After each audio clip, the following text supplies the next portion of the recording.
আমার জীবনে আমি যে জার্নিংটা করে আইছি, এতটা জার্নিং কেউ করি না আজ পর্যন্ত।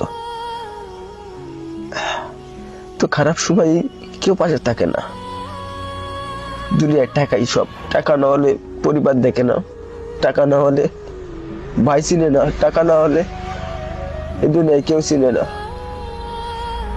আমার কাছে কিচ্ছু নাই, আমার পরিবারও আমার কাছে নাই, ঠিক আছে? তো সবসময় একটা কথাই বলবো আমি, দুনিয়ায় বাস্তু লাগে টাকা কামান, তো আপনার পাশে কেউ থাকবে না। অভিনয় দিয়ে অনেক ভিডিও করছি আমি, কিন্তু আজ আমার বাস্তবে এটা আমার চোখের